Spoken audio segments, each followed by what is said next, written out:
고위험 산모라는, 혹은 이제 제일 많았던 게 노산에 대한 걱정을 주신 분들이 많았거든요.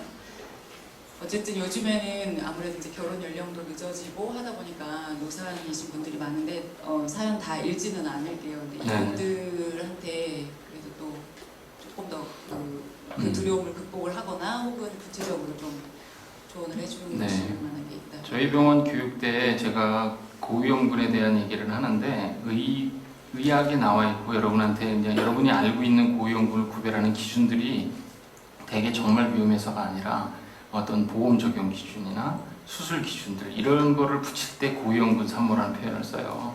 그러니까 원래 35세 기준이 고위험군이 된 게 미국에서 정해졌는데 우리도 그대로 노산의 수술 적응증, 수술을 할 때 보험에 적용이 돼야 되잖아요. 그러니까 수술할 이유가 의학적으로 입증이 된 것만 보험에서 급여를 해주는 거거든요. 그게 바로 노산이에요. 35세.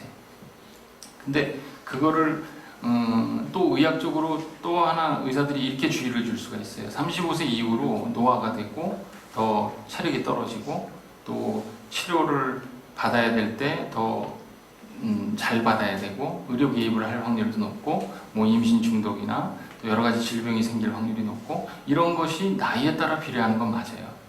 그렇지만 그것은 개인의 입장에서 내가 한 살이라도 젊었을 때보다 지금이 조금 더 위험하다 그런 뜻이지 여러분이 절대적으로 내가 35 넘으면 위험해지고 이런 건 아니란 말이죠. 근데 이것이 사실은 괜찮다고 얘기를 해주려면 그 엄마하고 많은 대화를 나눠봐야 돼요. 저희 병원의 의학적인 기준으로 노산을 기준으로 하면 저희 병원이 고위험군 산모들의 그 자연주의 출산센터가 아니라 고위험군 산모 클리닉이에요. 도산, 근종, 당뇨, 뭐 쌍태아, 제왕절개를 해서 그 다음에 자연 출산을 하고 싶은 부위백 이런 분들만 저희 병원에 찾아오세요. 근데 실제로 그분들하고 얘기하고 이렇게 훈련을 하다 보면요, 실제로 젊고 고위험이 없는데 전혀 준비를 호흡이나 운동, 영양 관리를 안 하신 분에 비해서 훨씬 출산을 잘하세요. 중요한 거는 위험 요인에 분류가 돼 있는 상황이 내가 질 게임을 하는 상황이라는 거죠. 근데 그렇게 분류를 해놨음에도 불구하고 나는 내가 바꿀 수 있고 잘할 수 있는 것들을 더 열심히 해서 그거에 대한 효과를 상쇄, 이게 제로섬 게임이거든요. 그거를 상쇄시킬 수 있는 노력을 하면 결론적으로는 노산이 더 오히려 전화위복의 기회가 되는 거죠. 이렇듯이 임신성 당뇨도 마찬가지로 임신성 당뇨에 진단되면 저하고 더 훨씬 많은 식단 조사와 영양 관리를 더 자주 하게 돼요. 제가 선택을 해드리거든요. 대부분의 병원에서 임신성 당뇨가 진단이 되면 바로 내과로 보내져서 여러분이 식단을 산모는 당이 땡겨서 식단 조절을 본인이 못하는 걸로 하고 그냥 드세요. 인슐린 약으로 조절해 드릴게요. 이렇게 얘기해요. 왜냐하면 본인이 어설프게 조절을 하거나 우리가 조절을 다 해줄 수 있는 것도 아닌데 약을 썼는데 본인이 같이 혈당을 덜 먹어버리면 혈당 저하예요. 그래서 조절이 안 돼요. 그러니까 대부분의 내과 선생님들은 조절하려고 하는 산모가 없으니까 그냥 포기하고 인슐린 쓰는 거예요. 그러면 혈당이 올라가서 생기는 아기의 거대화 이런 여러 가지 문제들, 합병증의 문제가 낮아지는 거죠. 근데 저희 병원은 제가 선택을 하게 해요. 내과 가실래요? 아니면 저하고 철저히 당을 안 먹고 운동하실래요? 하러 보면 싫지만 결국 후자를 택하세요. 그런 분들은 정말 당뇨에 의한 이 당뇨가 병이 아니고 당이 조절이 잘 안 되는 상태에 있는 임신의 하나의 현상이거든요. 그게 남들보다 더 당이 오래 간다는 건데 당을 안 먹으면 당이 어디 있어요? 내가 내 몸이 필요한 당은요, 코티졸이 알아서 축적된 지방에서나 많이 먹은 단백질이 당으로 바뀌는 거 여러분 아세요? 고기 너무 많이 먹으면 안 되는 이유 중에 하나가 동물성 지방 때문도 있지만 너무 지나치게 많이 먹은 단백질이 처리가 안 돼서 바로 당으로 바뀌어요. 그러니까 여러분들이 이게 신진대사, 몸이 알아서 한다는 거를 믿든 안 믿든 적절하게 먹고 운동하면 사실은 이런 많은 고위험군의 문제들이 해결이 될 수 있다는 거죠.